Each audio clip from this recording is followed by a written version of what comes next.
Nope.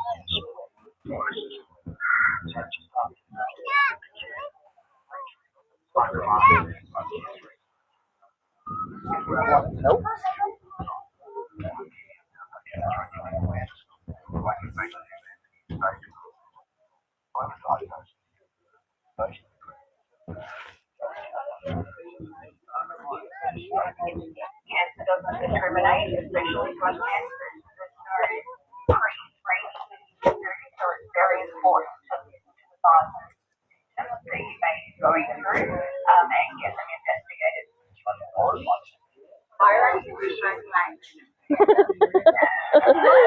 Hi. How are you? Drier than I would normally be. Yeah, that's good. That's sweet. Wow.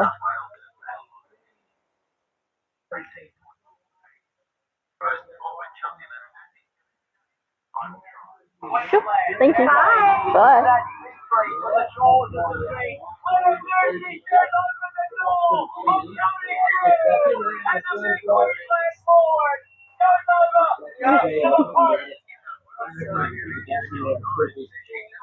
Okay, some of these aren't open yet. Oh, hello. What have we got here? He's a crocodile. So this bloke here is Chomper, and he's a saltwater crocodile. So g'day, Chomper. So is he as big as you expected? No, he's a bit smaller than I thought as well. When we ordered the largest reptile on the planet, I thought he was going to be a bit bigger than this. He came from eBay. No, not really. This guy came from Townsville Billabong Sanctuary, and he's only 4 years old. So when we got him, he was about 15 centimetres long, and he can grow to what we just showed you, up to 7 metres long. How crazy is that? So only 1 in 100 baby crocodiles that actually hatch out will survive to being an adult. Well, they've got all odds against them, don't they? If they're starting out life that big, everything likes to eat them, and then eventually they work their way up to the top of the food chain. And at that point, they're the apex predator, taking out just about everything smaller than the ecosystem. Things like pigs, kangaroos, humans, water buffalo, everything. So they're an absolutely impressive animal. Been around for 260 million years, and they've got some absolutely amazing features that I could go on for probably 3 hours, but we don't have enough time, guys. So I'm going to put him away, say goodbye to Chomper, and we'll grab out one last animal. After a while, crocodile. All right, there you go, Chomper.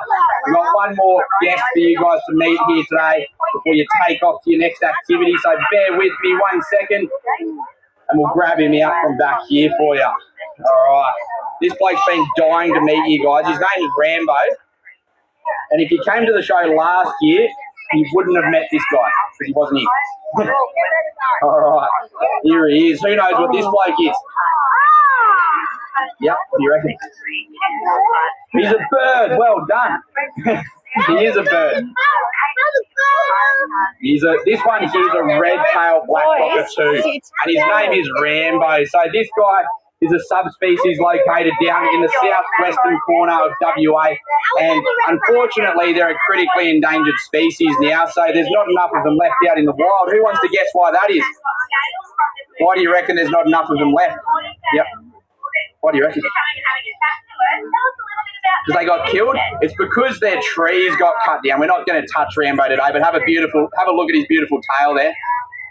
He is a beautiful cockatoo. So unfortunately, the main thing affecting these guys is habitat destruction, which is the same thing that's affecting all of our wildlife around the world. The main thing that's affecting all of our wildlife, unfortunately. They just don't have enough places to live. Now, I'm going to put him here. There's a fair chance he might fly to somebody. If he does, don't panic. Just stay nice and still, and we'll come and grab him off you. He's a very friendly bird. He might just fly to Tash here, I reckon. Rambo. Is he going to fly for us today? He's going to fly to Tash, I think. There we go. But have a look at that beautiful tail when he does fly.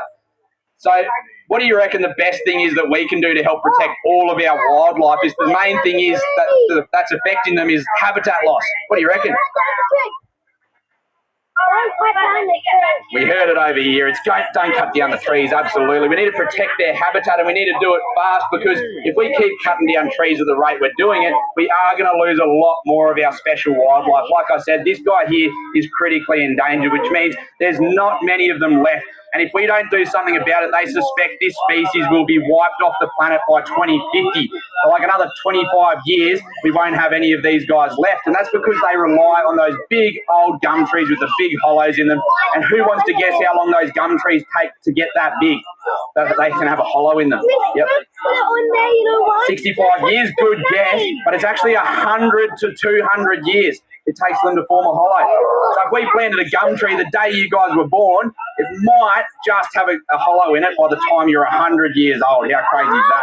So it takes an extremely long time. So we have to protect those trees. We can plant more trees. We can put up nest boxes. All those things go a long way to protecting our wildlife. And if you guys can do just a couple of those things throughout your lifetime, it'll go a long way to protecting our wildlife all around the world. So thanks for listening today, guys. I hope you enjoyed the show and enjoy the rest of your day here at the Boonah Show. See you next time.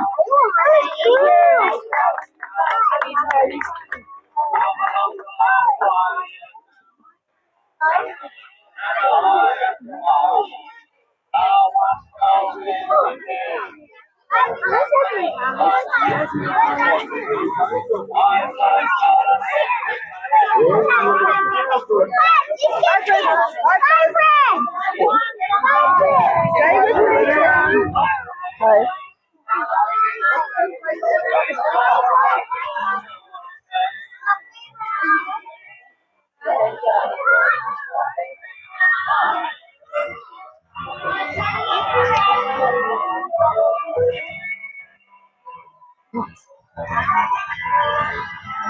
Okay. We can go down here.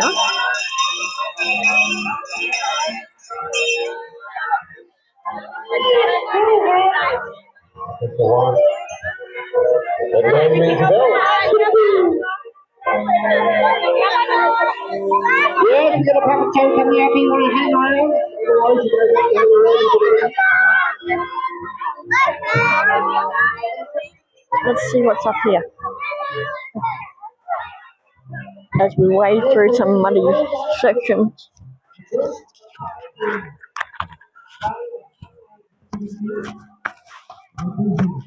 Is there anything up here? Maybe?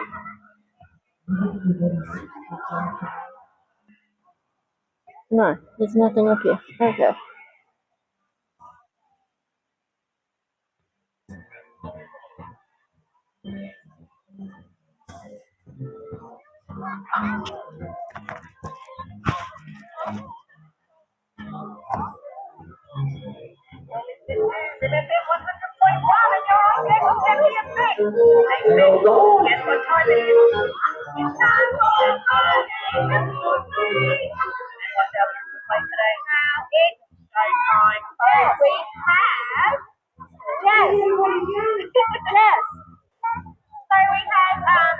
Joyride by Roxette. We have Teddy Arcade by Roy Orbison, and then we have Tickets to Ride by the Beatles.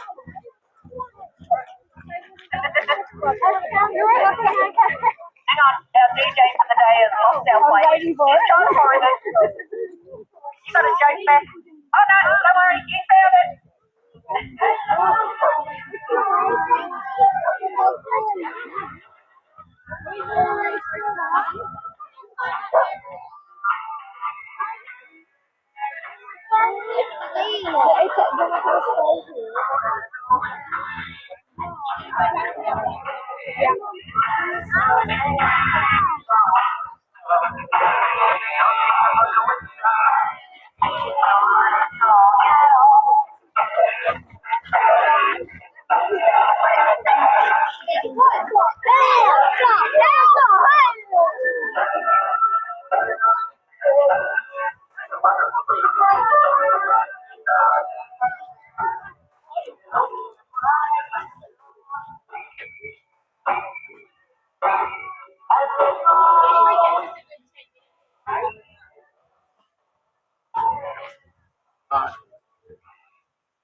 How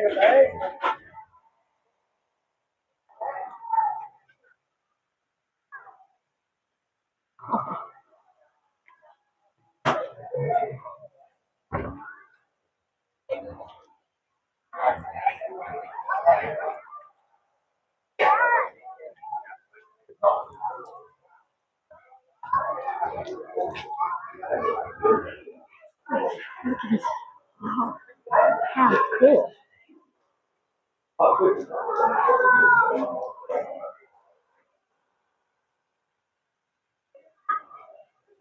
Oh, that is cool.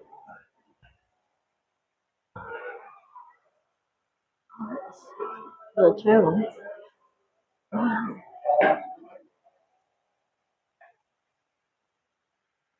Oh, wow. Look at that.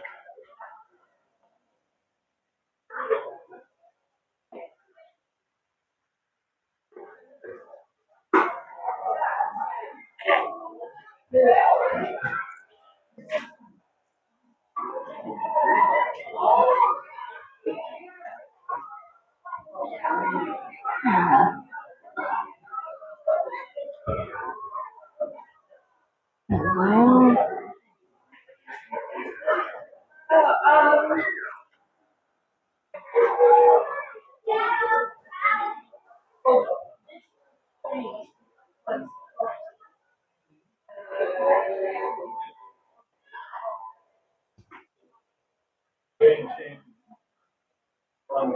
Wow.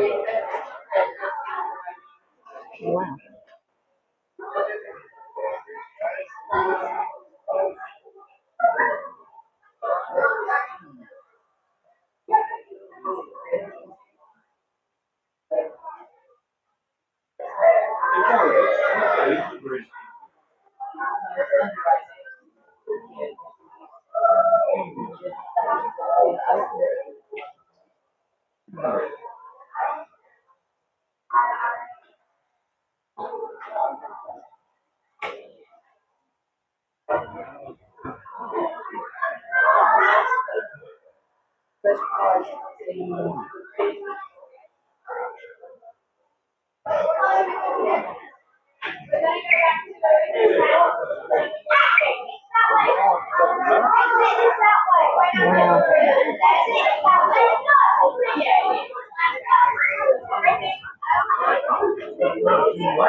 Isn't there one down there?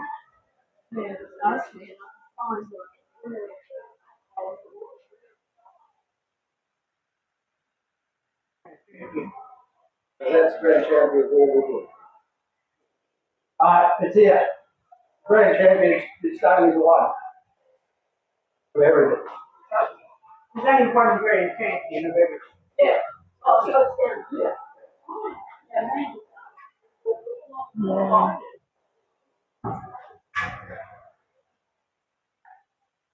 Hey, you're off your crap. That is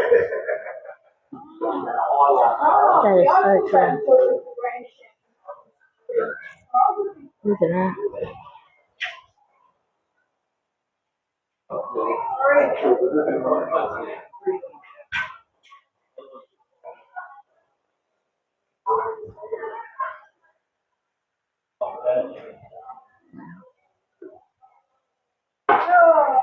We had our farm broken into 2 months ago.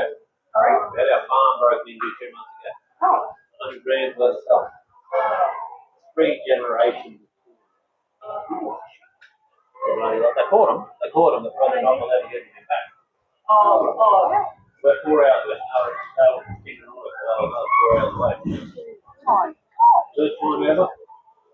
Oh, we think we've had diesel stolen before, but nothing's coming.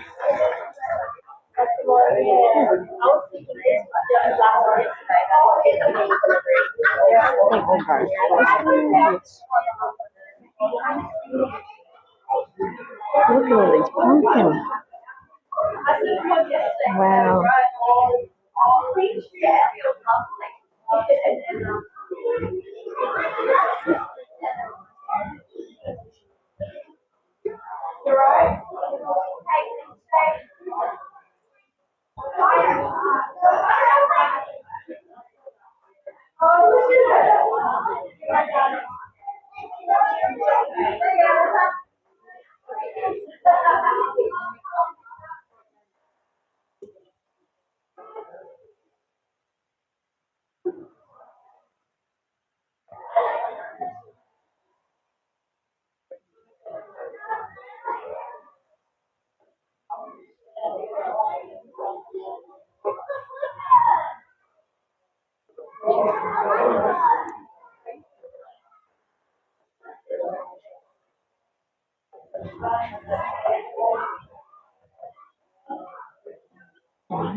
Wow.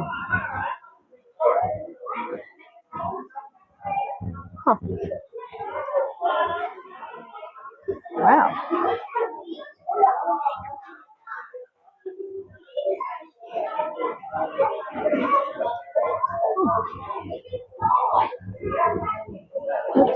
Let's try it.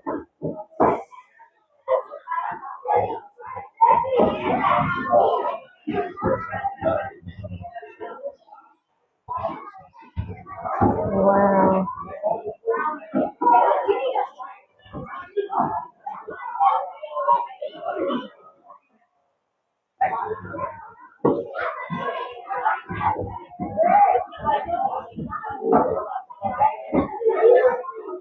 Sweet potato. What the size of that sweet potato?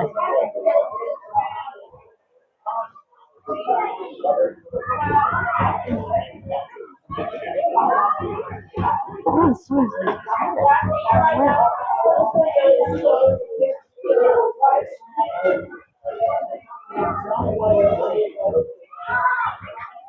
Look how good those pumpkins look. Wow. Some of the food.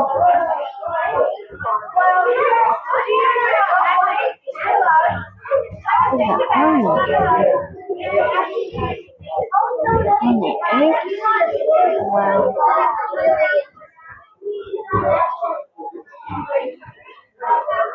Wow. Okay. Oh, that's sugarcane. Sugarcane or bamboo?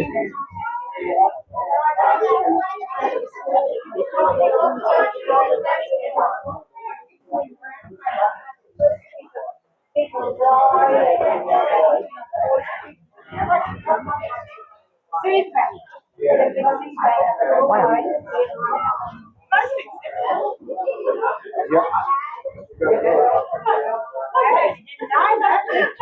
What else did you eat?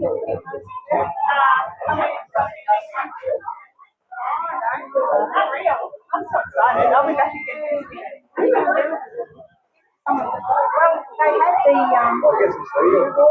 Wolverine welcome to. I don't know what I was going to do.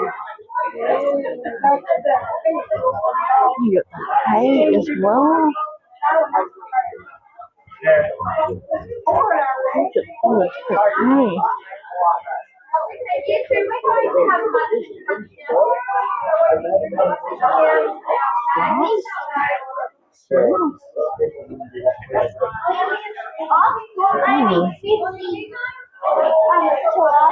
Then we put them in the incinerator.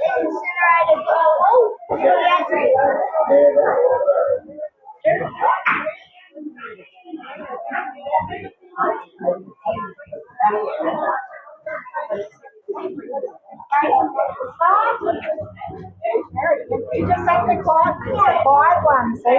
The quiet one.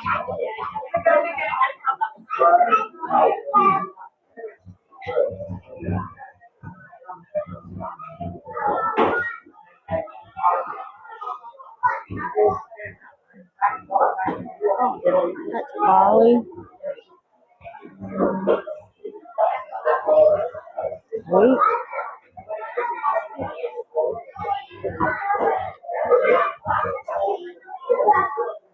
It's maize.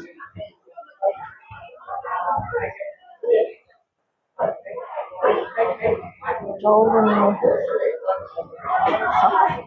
Oh. Golden beauty. Oh.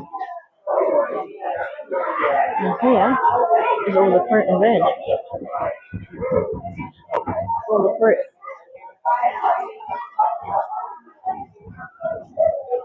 Wow.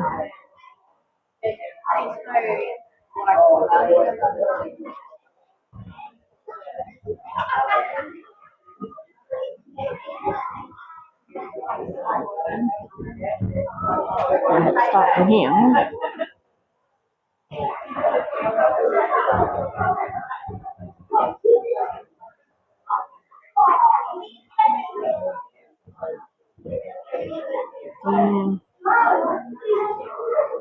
Passion fruit, grapefruit, wow, lemons, limes, what are they? No, what's that? Not sure what that is.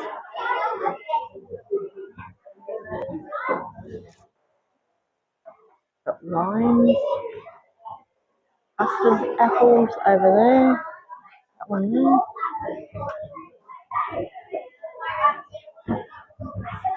Oh, the smell that you can smell in here, oh, very citrusy. So nice, but oh, you got wheat, all the different wheat, millet as well. Wow. Yeah, we'll come down this way and then we'll come back up. Wow.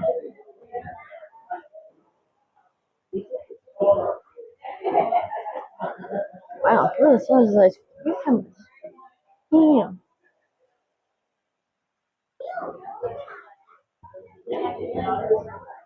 Zucchini, tomatoes. Wow. Little baby tomatoes. Oh, cuties. Shallots. Or spring onion, depending on where you are. Got peanuts. Wow. Oh, macadamia.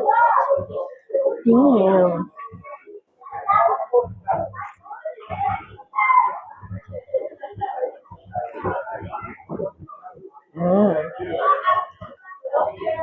More bananas. Wow. We got corn down here. Oh, look at that corn. Wow. That's different.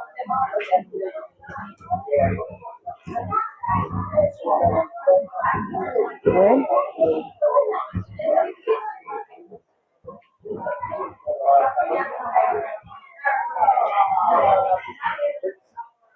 You got eggs.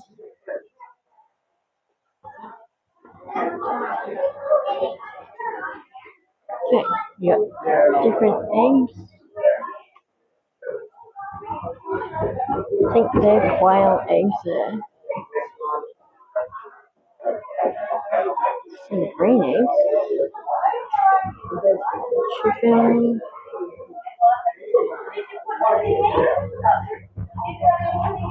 Wow.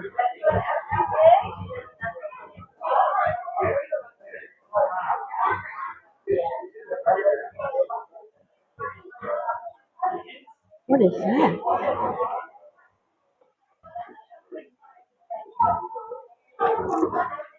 Not sure what that is. Oranges, mandarins, limes, lemons. Wow. That one got first place. Look how nice it looks. I got first place in the limes and first place in the mandarins. Nice. Wow.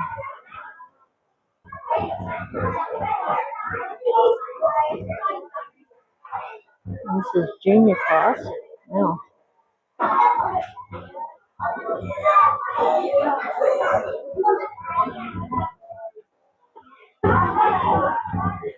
Some big carrot. Hmm. Nice.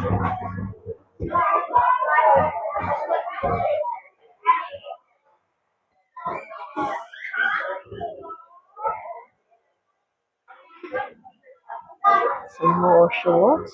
Wow.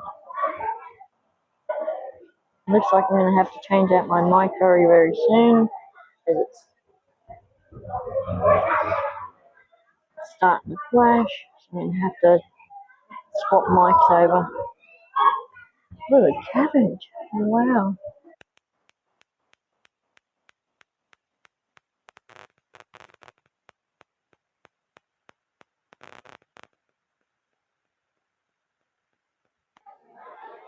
Okay, just come over here to have a look at this. Oh, that's ours.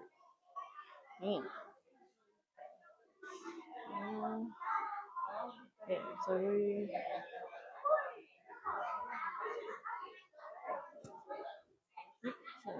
only spot we got now is over there. There's a couple of fish over there.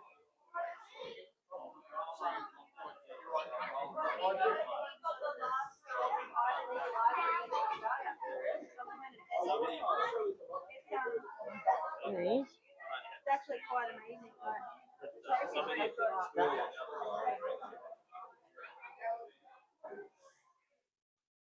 We'll keep going.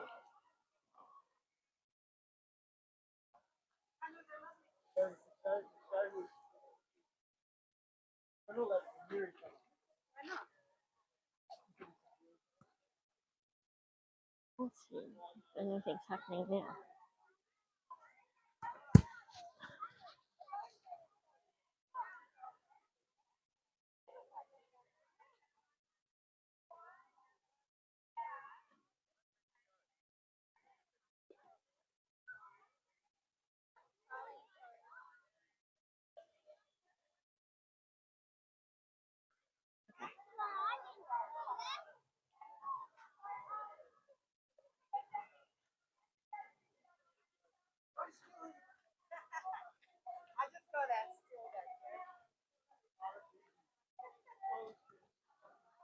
Oh, pork belly lollipop. That sounds pretty cool.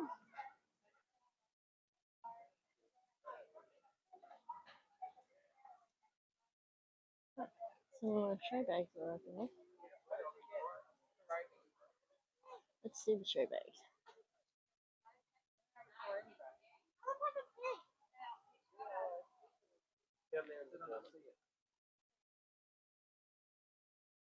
Hmm.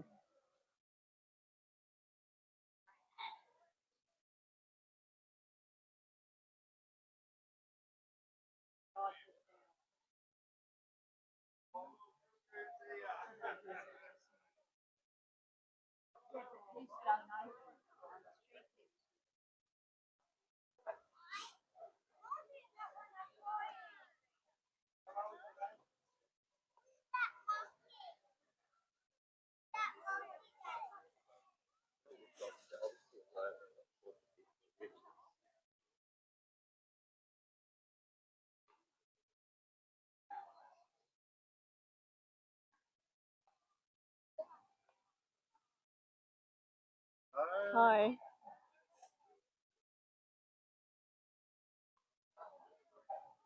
You from around here? No. Where are you from? Oh, I'll keep going. Thank you for that.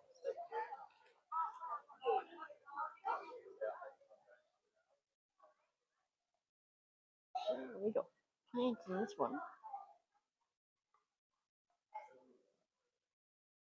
Wow.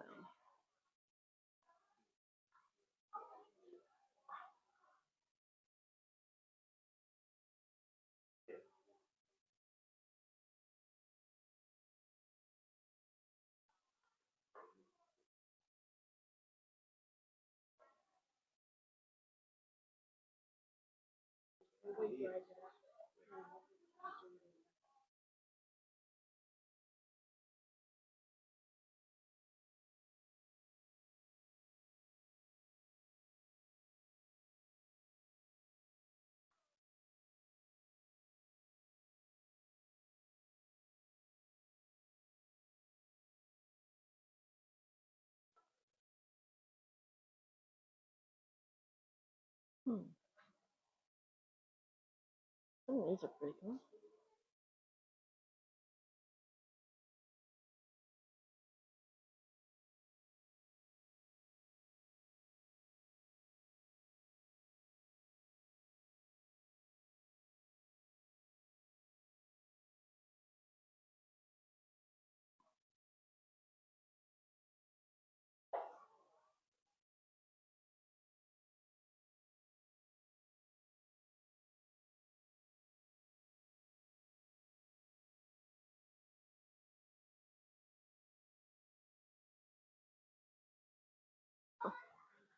That is so cool.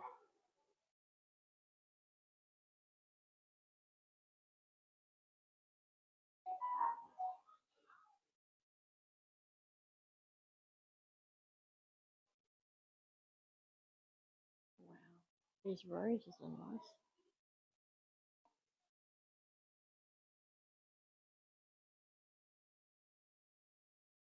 Look at that one. And this one.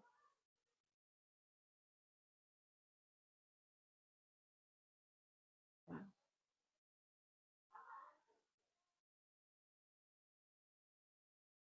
Oh, you're making easy work of it. Someone's got to do it.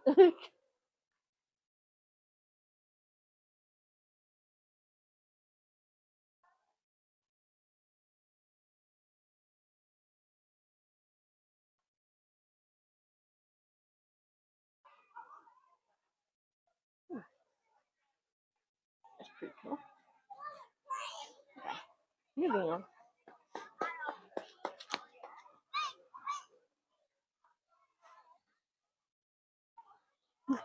Hi.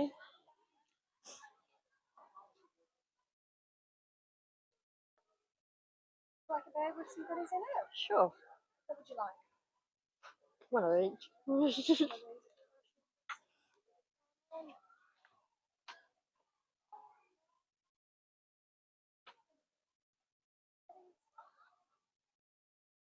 I'll just chuck that in there as well.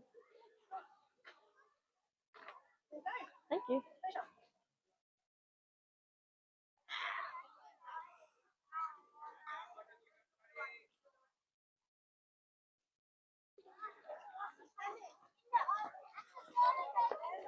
Oops, it's fun, huh?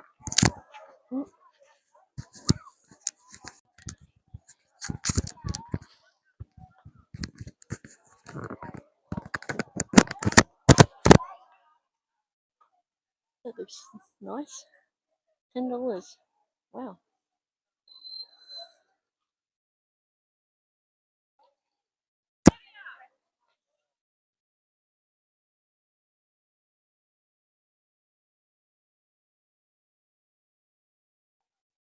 Oh, that's a cool one.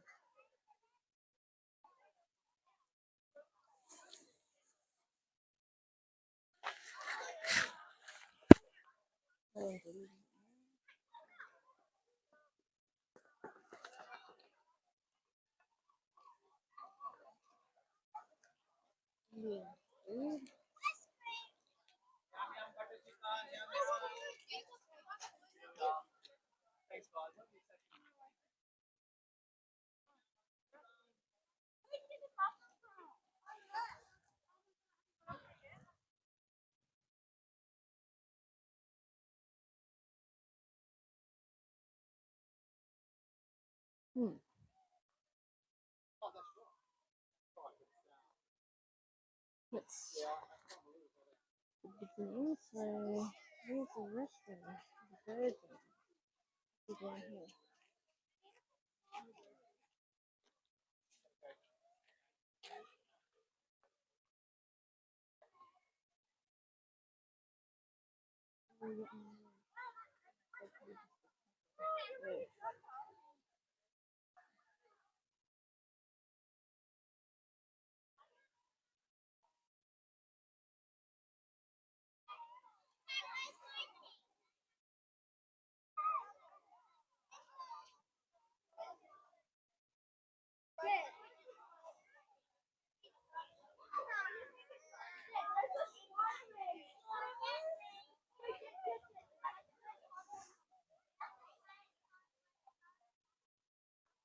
they got up here?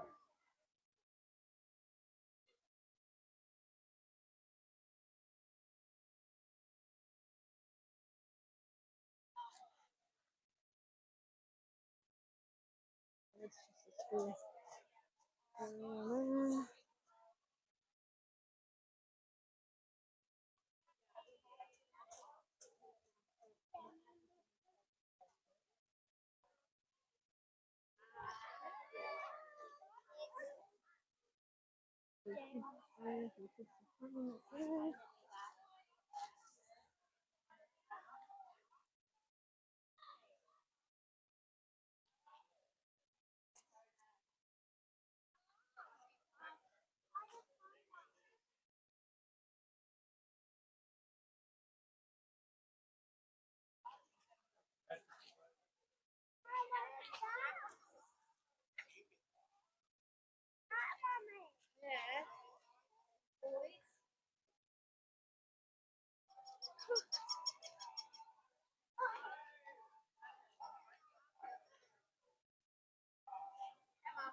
It's more up here.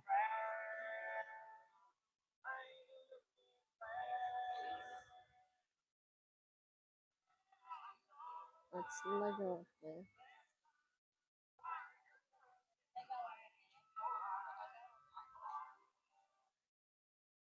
We'll have a look at that. I want to have a look here.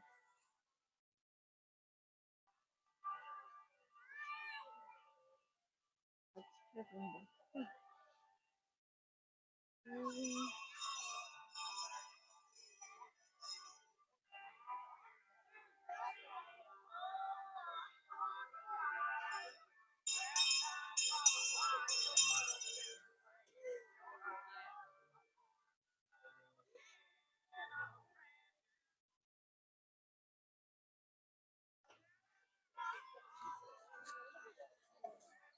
okay. Not the infrared.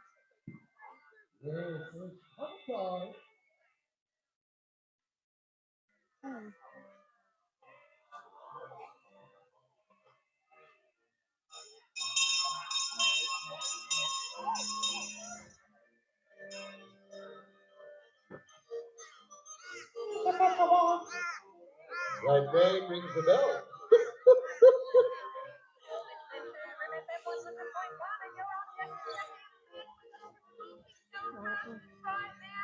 Let's go have a look at Lego. Let's see.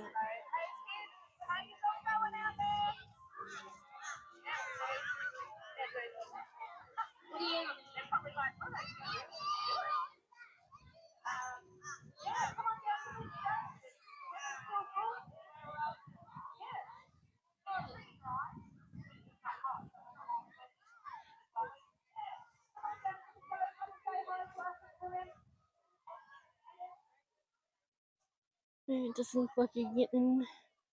Yeah.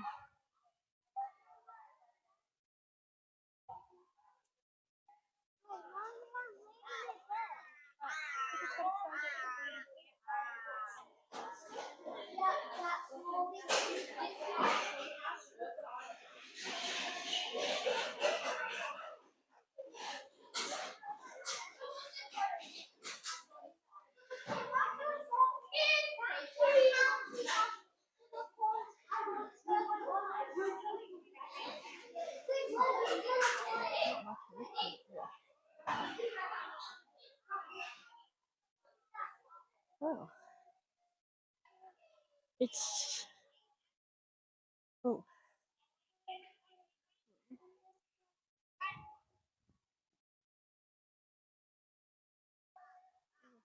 It's got the puppet show going.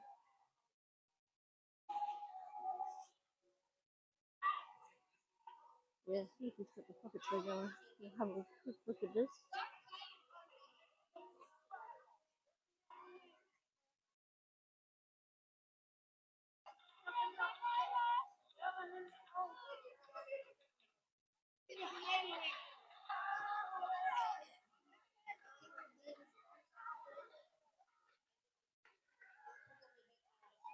Nicely. Nicely. You sure? Thank you. At least I found me hat. It's on me head. I'll put it. Just put it on me head. Alison, I've also lost the glass. Has anyone seen me glass? Did you have a look at it? Oh, yeah, easy. Yes, my breakfast. Listen, I wanted to have my breakfast, and guess what? I couldn't find my teeth. Has anyone seen me teeth? Did you have a look at it? Did I borrow someone's teeth? Come on, did I use it? I'm hungry. Something. But I can't find it. What else did I do? Oh, now I remember. So coming back. Has anyone seen my horse? Has anyone seen a brown horse? Can you go and get it? I'm going to do some trick riding for you. And you go and get the horse, all right? I'll get the saddle. A donut? Do you need teeth for that? I'll have a quick look at me teeth. I'll be ready. Go look for the horse. Is that the horse? It's a wrong noise.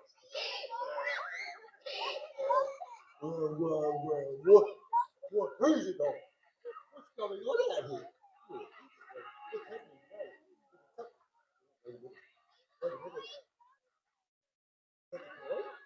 It's time for the puppet show. Is that what you're waiting for? Oh, it's time to eat. What do you got today? What do you got? Have you got any carrots? Oh, yes. I like the whole. Could you give me the whole? The whole. I like the whole. Nice. Okay, wait, who's in charge? Okay, we need some puppets. The puppet show, we need the puppet man. Pull the clock in, and we must start the show. We mustn't knock the clock. We mustn't knock the clock. We mustn't knock. One little person. Amen. So we've got some more great devices that follow our Just sit down now, take it. top quality No laughing. Stop making me talk. It's not funny, just leave me the clock, please.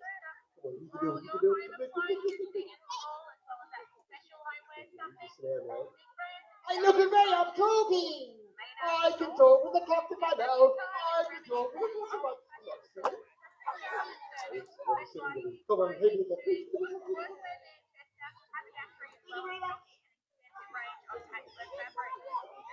All right, got the clock in. Yeah, we need the puppet man, right? What do you? Horse, oh, go and look for he's probably asleep.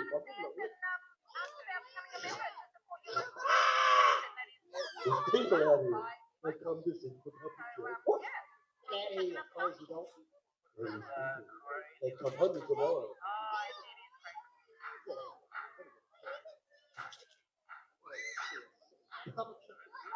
Yes, they do. Yes, they do. I don't know who you don't know.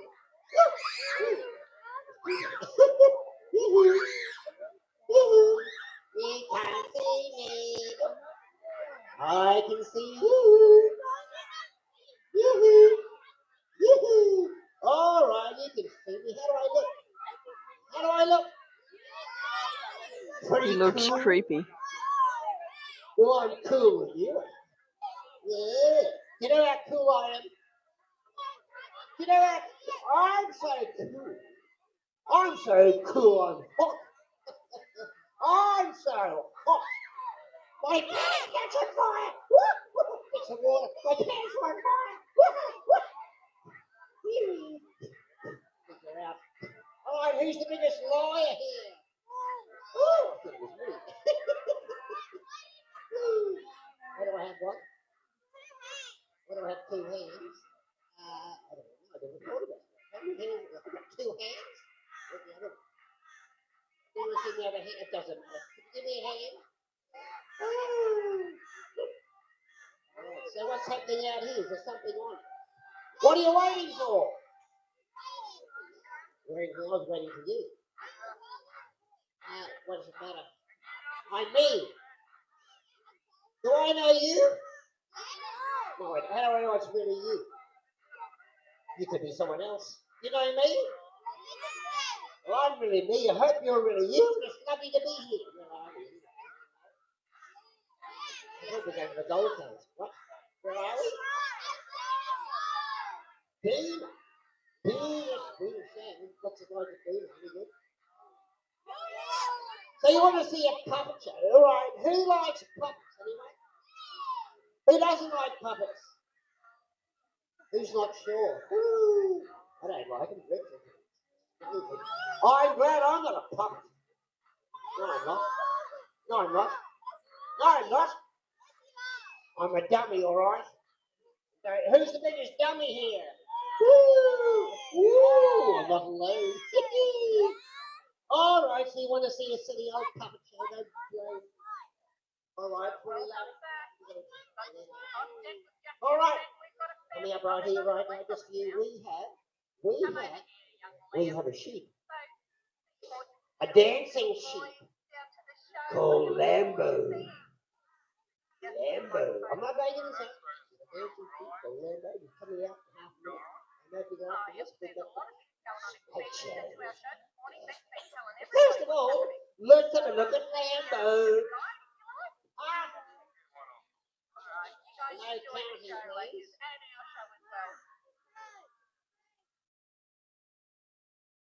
Now slowly.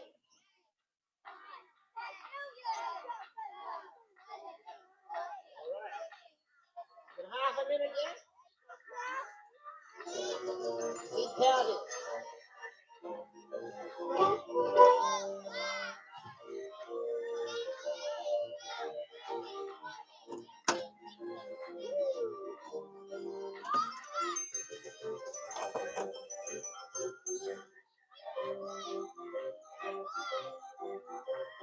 In half a minute yet? Alrighty. Ladies and gentlemen, girls and boys, get a big, welcome for the one and only, the amazing, the incredible, the very woolly, the sometimes smelly Lambo. Give it up for Lambo. Give him a clap. This is one hot sheep. Go Lambo!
Hugo Patterson's famous poem, Waltzing Matilda, was written about 100 years ago when it was quite normal for men and sometimes women to walk long distances through the Australian bush in search of work.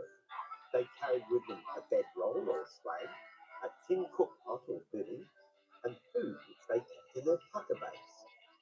Here's the famous song, and we've added a few afterwards about the characters in the story. Now get the big one.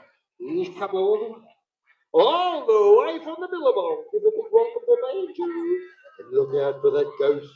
Woo! And straight after that, will be the Snake Show. Woo! Yeah. Give it up for Major. Once a jolly swagman camped by a billabong under the shade of a coolibah tree, and he sang as he watched and waited till his billy boys, "You'll come a waltzing Matilda with me, waltzing Matilda, waltzing Matilda, you'll come a waltzing Matilda with me." And he sang as he watched and he waited till his billy boys, "You'll come a waltzing Matilda with me."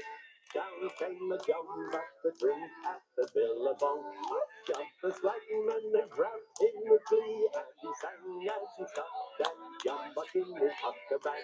"You'll come a waltzing Matilda with me, waltzing Matilda, waltzing Matilda, you'll come a waltzing Matilda with me."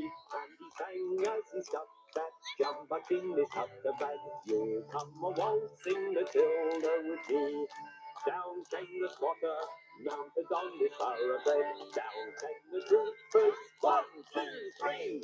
Who's it that jumbuck you've got in your tucker bag? You'll come a waltzing Matilda with me, waltzing Matilda, waltzing Matilda, you'll come a waltzing Matilda with me. Who's it that jumbuck you've got in your tucker bag? You'll come a waltzing Matilda with me.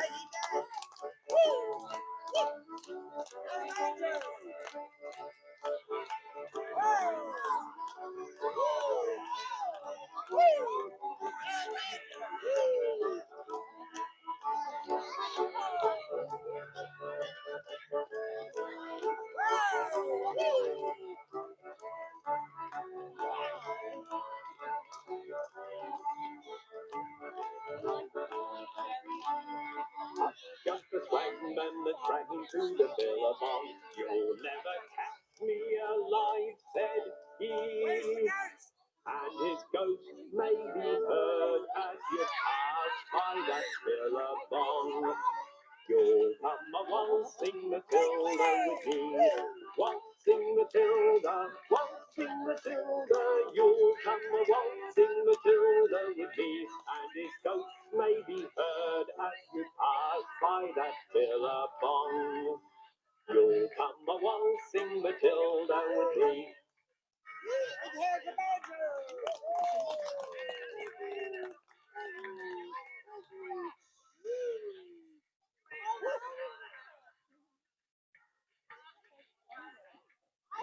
Major the ghost. You weren't scared, were you? Now, have you had enough fun now? What do you mean, no? You don't want more fun? No, you don't. No, you don't. Are you sure? Ah, I suppose you want to see a snake show. Well, you're in luck today. It's coming up right now, right there. So it'll be an amazing snake show. And we'll be back, we'll be here right through the day if you want to come along and knock on the door and do a little puppet show. We might do one. Ask it. If you have time, I know you're on a pretty tight schedule. Just let me know. We'll pop another show on. Now stick around for the snake show.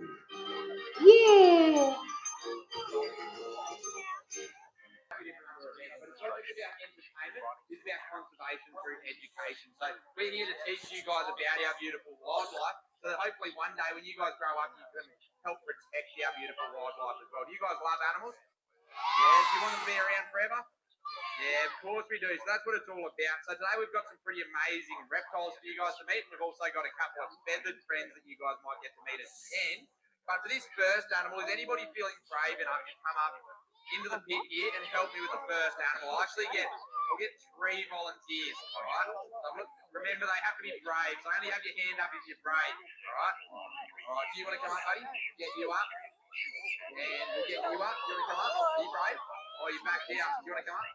Yep, come on up. All right, and would you like to come up, buddy? All right, come on in. Just watch your head on this rope and this bar over here. I'm going to get you guys right up the front over there. That's it, all right. We've got our 3 food items, volunteers, and we'll just get you guys to stand here just a little bit off the front, right about here, okay? You're going to face that way and stand a bit closer together and hands out flat in front of you. That's it, perfect. Now, what do you reckon? Should we make them shut their eyes? Yeah. The tribe has spoken, all right? Shut your eyes. And they shut. Good job. All right, you guys keep an eye on them. If they start to open their eyes, make sure you shout them, okay? So shut your eyes, all right? Keep your eyes shut. We're going to get out our first animal. We'll go a little bit easy on them. For the first animal, we'll grab out probably the fluffiest one that we've got here today. All right, bear with me. Here we go. Fluffiest animal we have. Isn't it fluffy? So fluffy, isn't it? All right, are those eyes shut? Good job. All right, we're going to come around the front. All right. Hold on to that, buddy. All right, you can open your eyes.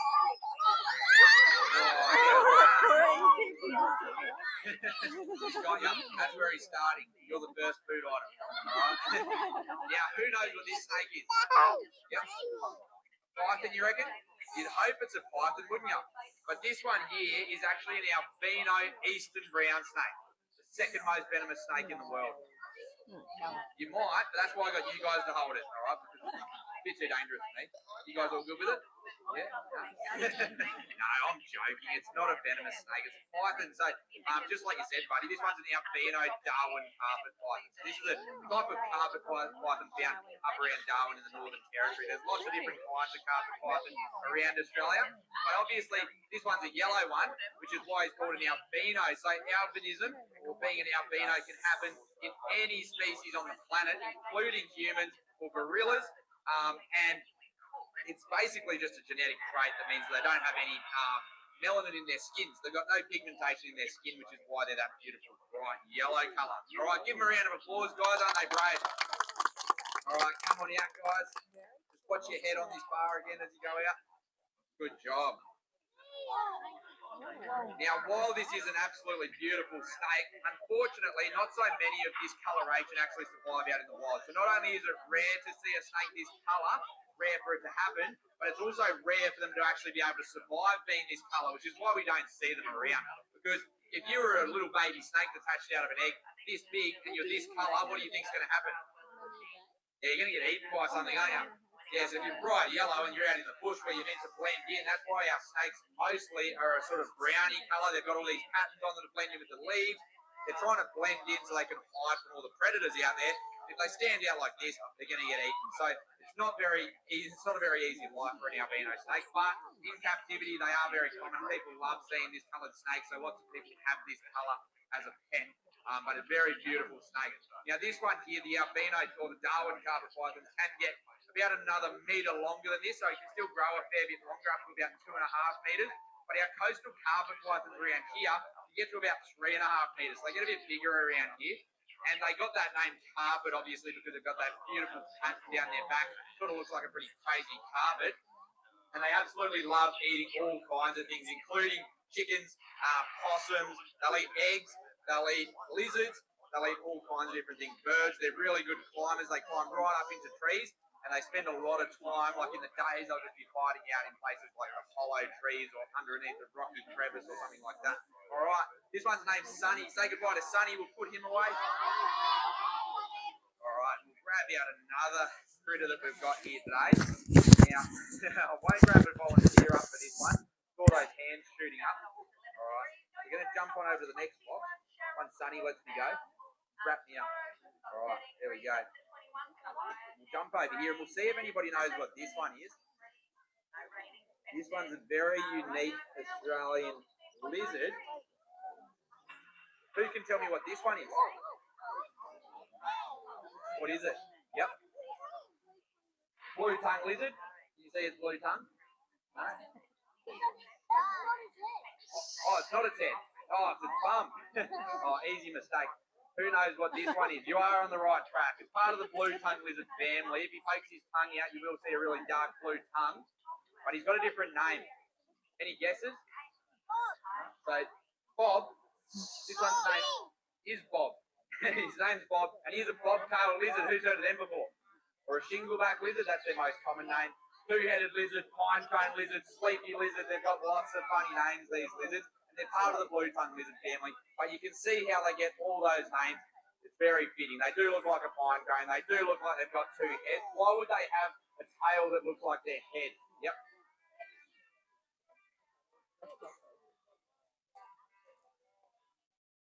Exactly, because predators will think that it's their actual head and they might bite it off. That's exactly right. So if a predator came along, they're going to get confused which end's the head end. If the predator did go for that end of their body, they could spin around and bite the animal on the nose then, couldn't they? And then what would that predator think it's being bitten by? If it thinks it's biting it on the head, what's biting it? It's bum. The predator's getting bitten by a bum.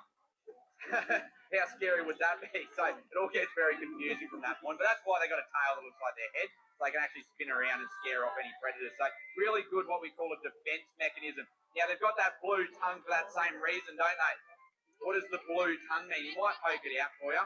Very dark blue. Can you see that? Yep. What does the blue tongue do? Yeah, it makes animals think they're venomous, doesn't it? So bright colours in the animal kingdom like blues or reds or yellows quite often mean that an animal is either poisonous or venomous. So again, that's what we call a defence mechanism. So he's using that blue tongue to hopefully tell animals that he's dangerous and to leave him alone. But is he dangerous? No, he's not, is he? But it is a really great defence, so lots of animals will leave him alone. When he pokes it out just like he was before, that's not him trying to tell you to go away or tell you that he's dangerous. That's just him poking his tongue out to taste the air, just like a snake will. And if you had a really close look at his tongue, you'd actually notice that there's a little tiny fork in the end of the tongue as well, where he can actually taste the air, just like a snake does. So if he was actually feeling threatened, he'd open up his mouth really wide and stick out that bright blue tongue. Can you guys do that? Any of you guys have blue tongues here today? No, teachers are keeping you away from the blue lollies, eh?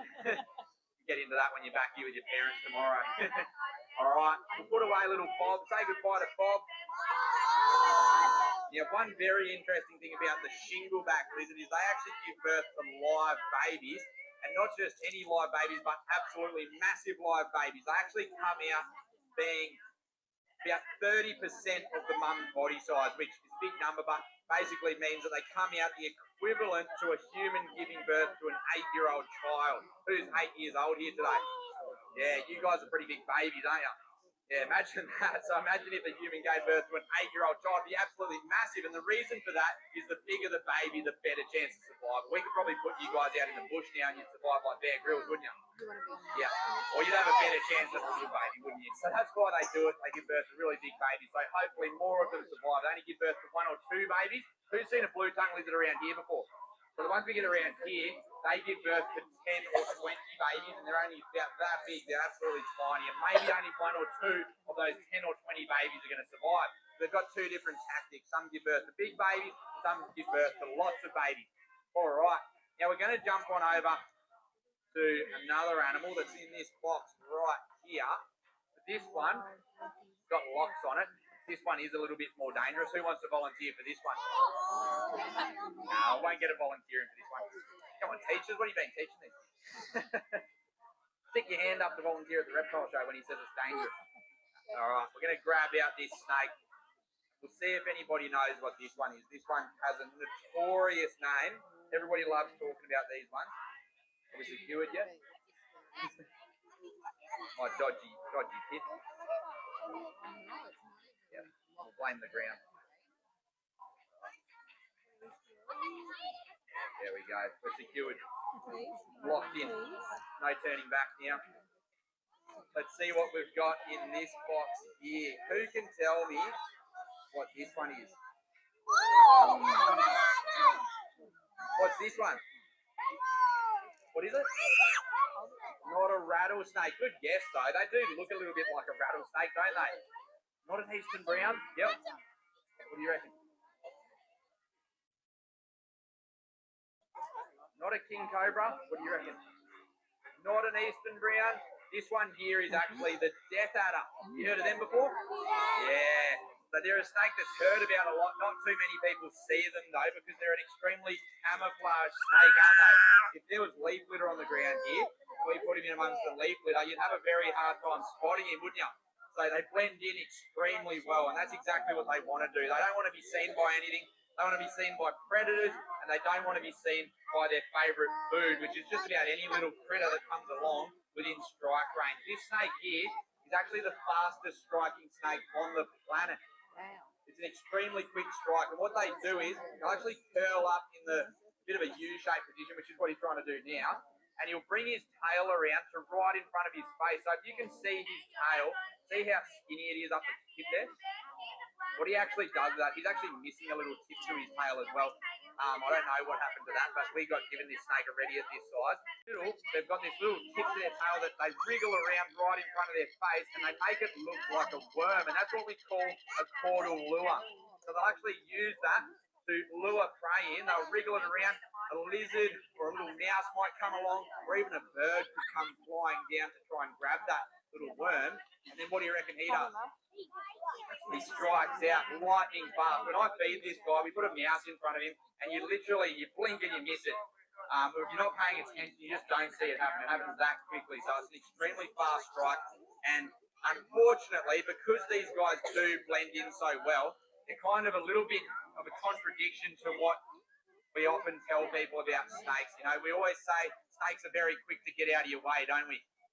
Snakes, and they are for the most part. You might be walking along a track. A lot of the time you don't see snakes. They were there, but they've got out of your way before you even get up close to them because they feel your vibrations. This snake does the exact opposite.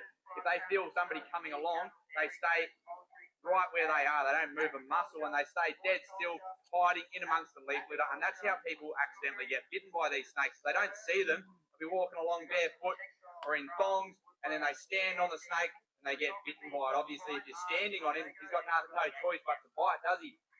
Yeah, there's no other way of defending himself, is there? What else could a snake do to defend themselves?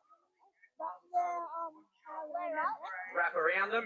Yeah, but these guys, they don't wrap around things. So all he's got up his sleeve to defend himself is literally to bite. So if you accidentally stand on them, there's not much else you can do, unfortunately. So the only thing that we can do is to watch out for them. So when you are walking around, it's best not to go walking off the beaten track at night barefoot without a torch, because you might stand on something like this. So watch where you're going at night. Don't go wandering off the track so you can see where these guys are. This one here is called the rough-scaled death adder. They're actually found up near the Kimberleys or in Western Northern Territory. And we do get death adders around here, though. They're called the common death adder, but they're not so common. So they're not very common down this area.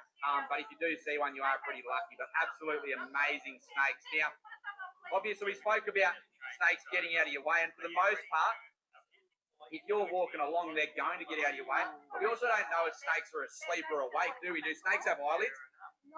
They don't, do they? They're missing eyelids. Their eyes are always wide open, so don't try and have a staring competition with a snake. You won't win.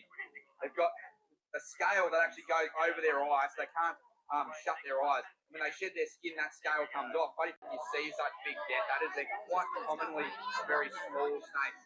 But very cool to see. Absolutely stunning snakes. They did get the name death adder after, typically in other countries, adders are actually part of the viper family, which is your rattlesnakes and other viper species like that have hinged fangs. But these guys aren't actually a viper. They're not an adder, but they do certainly look like it. All right, I'm going to put Boonah away. Now, who knows what you do if you get bitten by a snake? Who can tell me? Yep.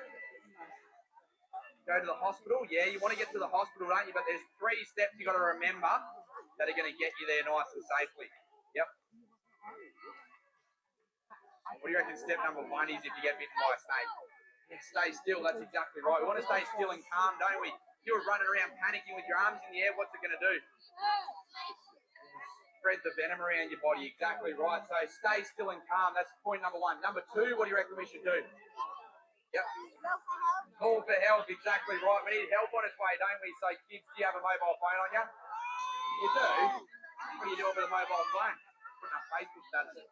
No, so you're going to shout out for help, aren't you? Shout out to your teachers, shout out to your parents, to your mates, whoever it is.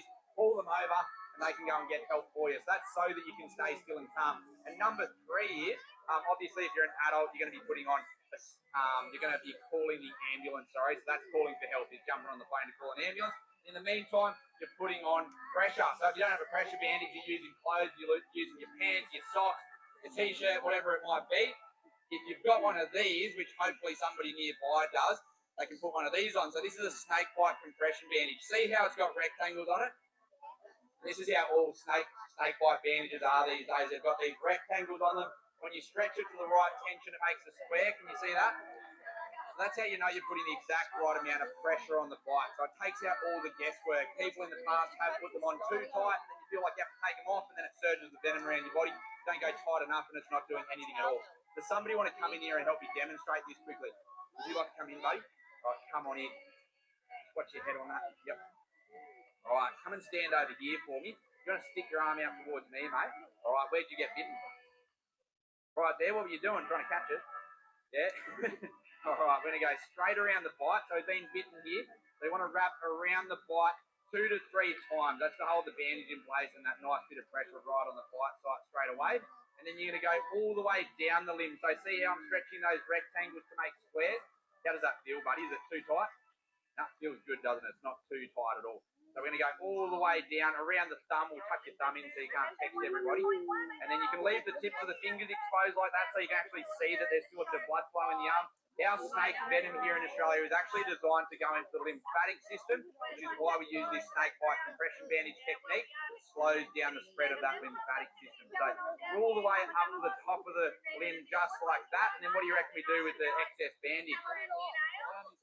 Yeah, wrap him up. This is to help keep him calm. So just like that, blindfold him, turn him into a mummy. What do you reckon? Yeah. We probably do have enough bandage to be able to do that, but that's optional, okay? You don't have to do that. This part you do have to do. Wrap the whole limb. So if he got bitten on the ankle, you're going to wrap his arm? No, you're not, are you? All right, just checking how smart you guys are. That has happened before. All right, we're going to unwrap you, mate. Just stick your arm out towards me. Who wants to do a bit of jump rope? Yeah? No, we won't do that. All right, good job, buddy. Give him a round of applause. You took one for the team and took a bite for us all. All right. So is that nice and easy, guys? Can you remember those 3 points? Who can tell me point number 1? Yep. Stay still and calm. Good job. Number 2. What's number 2? No? What's number 2? Call for help. Good job. And number 3?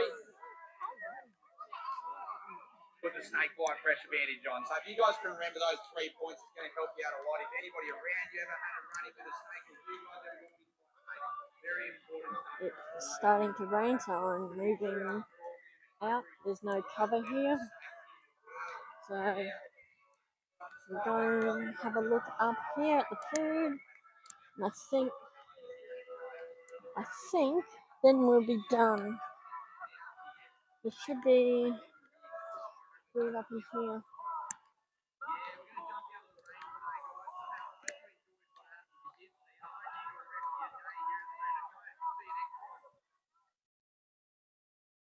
Oh, he was nearly finished anyway. He called it short because of the rain.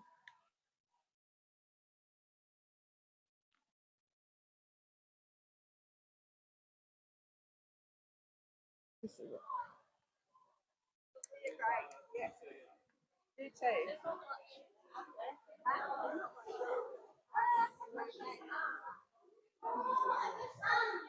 Ooh.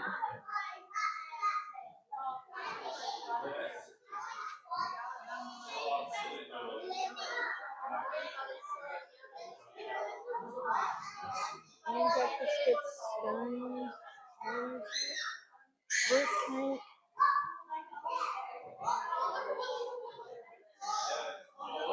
Ooh. They look nice. How cool.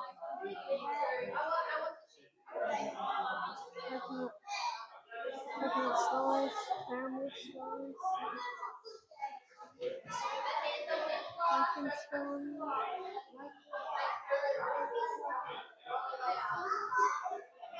lemon teas, cupcakes.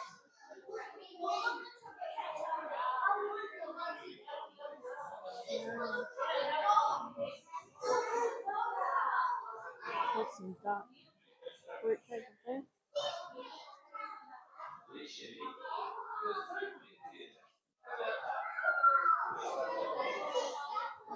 They all look nice. Pumpkin pie. Wow. Spicy.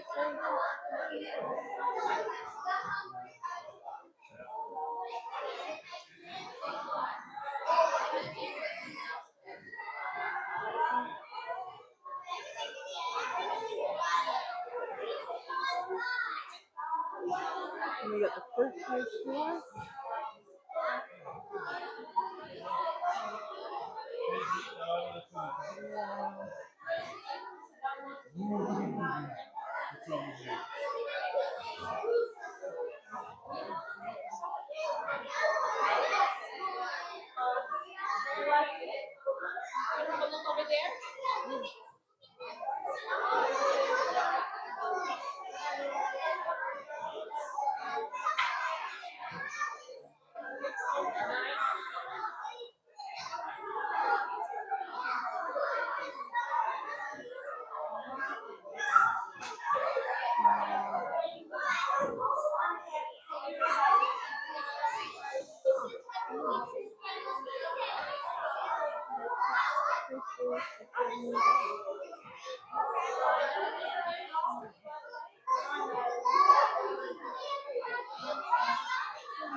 James.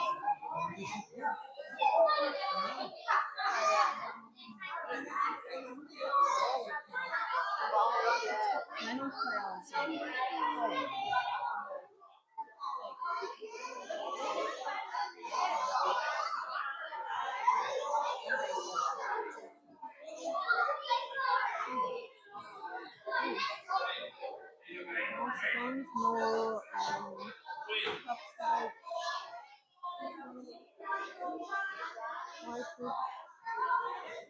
Brownies. More cookies.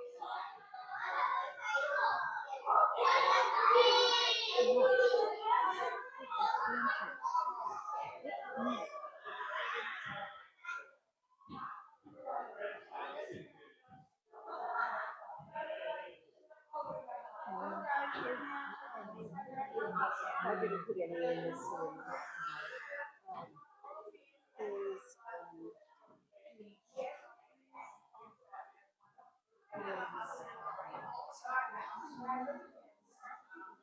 Some more candles here.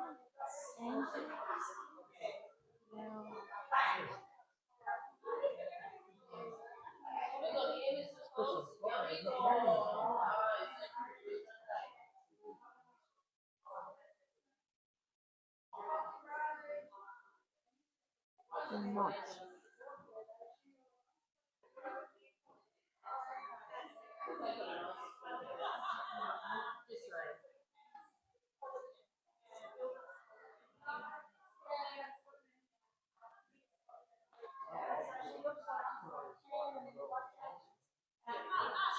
That's cool.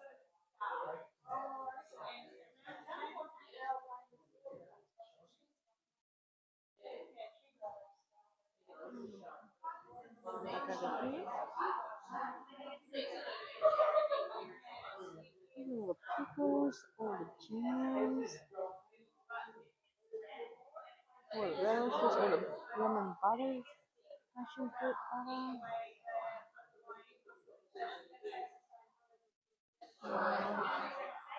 Mango chutney, pickled veg, pickled onions. Wow. That's mayo. Thank you. Big, big. Nothing you gotta do when you want to get hot. You have to big, big. In the cafe. That's what you do when you get hot. Big, big. Hilarious. This is funny. Wow.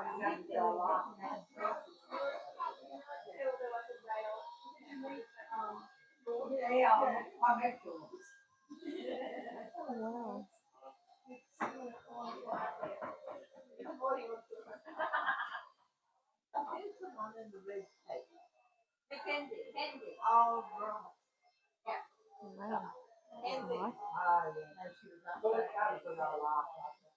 Nice.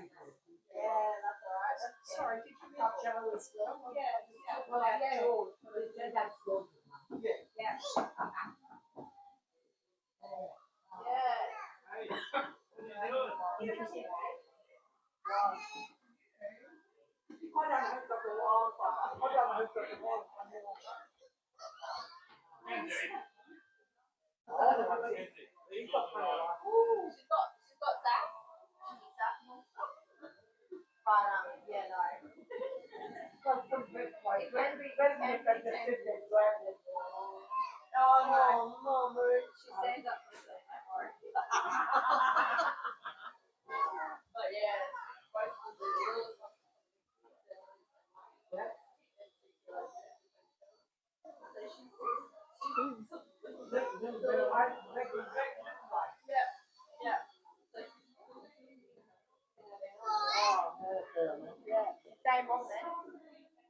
Anyway, thanks everyone for joining our show this morning. And so, because Kim's taken over the console over the show.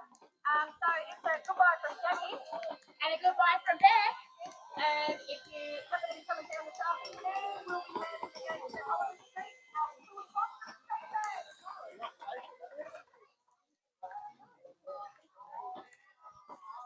It's been there.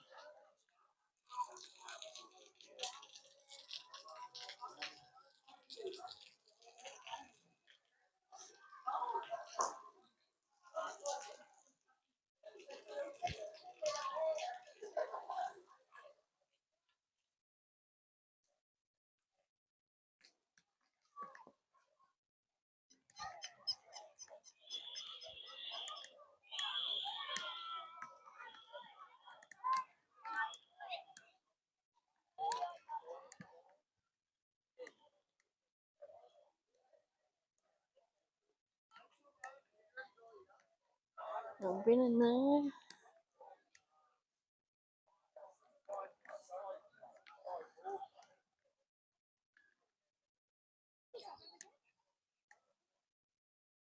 Let's see if there's anything up in this one. I think this is all of it. That's not too bad. I think this might be the photos. Maybe.